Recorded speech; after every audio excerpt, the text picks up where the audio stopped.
ಮಹಾರಾಷ್ಟ್ರ ಏಕೀಕರಣ ಸಮಿತಿ ಬೆಳಗಾವಿ ಲೋಕಸಭಾ ಅಭ್ಯರ್ಥಿಯಾಗಿ ಮಹದೇವ್ ಪಾಟೀಲ್ ನಾಮಪತ್ರ ಸಲ್ಲಿಕೆ.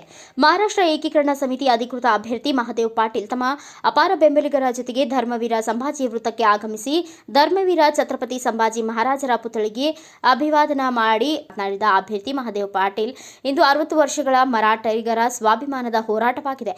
ಈ ಹೋರಾಟ ನಿಶ್ಚಯವಾಗಿಯೂ ನಮಗೆ ಜಯ ಸಿಗಲಿದೆ ಎಂಬುದು ವಿಶ್ವಾಸ ನನಗಿದೆ. ಮಹಾರಾಷ್ಟ್ರ ಏಕೀಕರಣ ಸಮಿತಿ ನನ್ನನ್ನು ಈ ಬಾರಿ 2024ರ ಲೋಕಸಭೆಯ ಚುನಾವಣೆ ಕಣಕ್ಕೆ ಬೆಳಗಾವಿ ಲೋಕಸಭಾ ಮತಕ್ಷೇತ್ರದಿಂದ ನಿಲ್ಲಿಸಿದೆ. ಎಂಇಎಸ್ ಅಪಾರ ಬೆಂಬಲಿಗರು ಮತ್ತು ಮಹಾರಾಷ್ಟ್ರೀಕರಣ ಸಮಿತಿಯ ಕಾರ್ಯಕರ್ತರೊಂದಿಗೆ ಎತ್ತಿನ ಗಾಡಿ ಹಾಗೂ ವಾದ್ಯಗಳ ಮತ್ತು ಜಯಘೋಷಣೆಗಳೊಂದಿಗೆ ಹಾಗೂ ಅಪಾರ ಸಂಖ್ಯೆಯಲ್ಲಿ ಮಹಿಳೆಯರು ಭಾಗವಹಿಸಿ ಜಿಲ್ಲಾಧಿಕಾರಿಗಳ ಕಚೇರಿಗೆ ಆಗಮಿಸಿ ನಾಮಪತ್ರ ಸಲ್ಲಿಸಿದರು. ಮಹಾರಾಷ್ಟ್ರೀಕರಣ ಸಮಿತಿ ಮುಖಂಡರುಗಳಾದ ರಮಾಕಾಂತ್ ಕುಂದುಸ್ಕರ್, ಶುಭಂ ಸುಳ್ಕೆ, ಮಾಜಿ ಮಹಾಪೌರ ಮಹಾದೇವಿ ಪೂಜಾರಿ, ಅಪ್ಪ ಸಾಹಬ್ ಪೂಜಾರಿ ಸೇರಿದಂತೆ ಇನ್ನೂ ಅನೇಕರು ಉಪಸ್ಥಿತರಿದ್ದರು.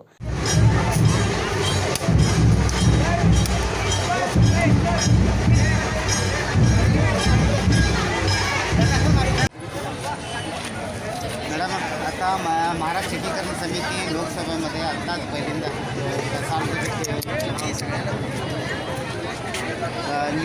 निवडणूकमध्ये उभा होत आहे. बाय इलेक्शन होता, आता सामान्य इलेक्शन. कसं पाहता तुम्ही? सध्या म्हटलं तर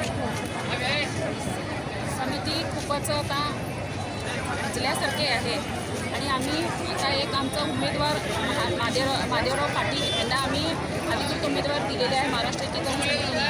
म्हणून आता आम्ही या ठिकाणी असं त्यांचा फॉर्म भरण्यासाठी जात आहोत. या ठिकाणी महिलांचं तुम्ही गर्दी पाहत असणार, महिलांची खूपच गर्दी आहे. साहेब, गेल्या टायमाला आपल्याला उमेदवारी दिली होती, आता परत एका सामान्य कार्यकर्त्याला महाराष्ट्र एकीकरण समितीने माझ्याप्रमाणेच उमेदवारी दिलेली आहे. महाराष्ट्र एकीकरण समितीत एकदा उमेदवार जाहीर झाला तर प्रत्येक माणूस स्वतः उमेदवार असल्याप्रमाणे त्याच्यासाठी काम करतो. त्यामुळे उमेदवार कोणी असला, उमेदवार हा महाराष्ट्र एकीकरण समितीचा एक सैनिक आहे, यात मात्र काही शंका नाही. शुभम सुळकेला जेवढा पाठिंबा मिळाला, आता महादेव पाटीलांना पण पाठिंबा एवढा मिळेल का? नाही, महाराष्ट्र एकीकरण समितीने सांगितल्याप्रमाणे उमेदवार हा शुभम शेळके किंवा महादेव पाटील नसतोय, तो समितीचा सैनिक असतोय. त्यामुळे प्रत्येकाला तोच पाठिंबा आणि तोच उत्साह असणार आहे. फक्त वातावरणामुळं अजून कुठल्याच म्हणजे इव्हन राष्ट्रीय पक्षांचा सुद्धा प्रचार मंदावलेलाच आहे. जसं जसं निवडणुकीचा प्रचार जोर पकडणार आहे तसं महाराष्ट्र एकीकरण समितीची ताकद प्रत्येकाला दिसणार आहे. महाराष्ट्र एकीकरण समिती आत्ता गेल्या टायमाला आमदारकी उमेदवारीसाठी आपली अर्ज भरत होती आणि त्याच्यामध्ये यशस्वी पण झाले होते. आता खासदारकीमध्ये त्यांनी प्रयत्न करायला, त्याकडे तुम्ही कसा पाहता? नाही, लोकसभेला प्रयत्न आम्ही ह्याच्या आधी केले नव्हते असं नव्हतं. मागच्या वेळेला आम्हाला उत्स्फूर्त प्रतिसाद मिळाला, यश मिळालं. त्यामुळं महाराष्ट्र एकीकरण समिती लोकसभा ताकदीनं लढवण्यासाठी प्रत्येक सज्ज झाली. आता या निवडणूक कसा पाहता तुम्ही? या निवडणुकीत सुद्धा किमान 2-2.5 लाखाचा टप्पा गटून कुठेतरी या राष्ट्रीय पक्षांना धक्का द्यायचं काम महाराष्ट्र एकीकरण समितीच्या माध्यमातून आम्ही करणार. तुमची भूमिका काय असेल?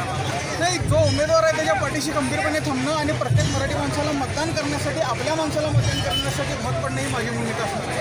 काँग्रेस आणि बीजेपीकडे जे समितीचे कार्यकर्ते गेले त्यांना काय नाही, जे काँग्रेस आणि बीजेपीकडे गेले ते समितीचे कार्यकर्ते असू शकत नाहीत, कारण जे निष्ठावंत आहेत ते आजही समितीच्या सोबतच आहेत. आणि मराठीला एकाकडे विरोध करून दुसरीकडे मराठीची वापर करून त्यांना मताची bureau report Prateek Chitgi, Bharat Vaibhav news, Belagavi. Thanks for watching. Read, discuss and debate with editor Dr. Yan Prashant Rao. Wanted reporters in print, digital and visual media for Bharat Vaibhav Daily Newspaper, BV News Channel and BV Fast Web News from all the talukas of Karnataka. If interested, send your resume to 9482633333.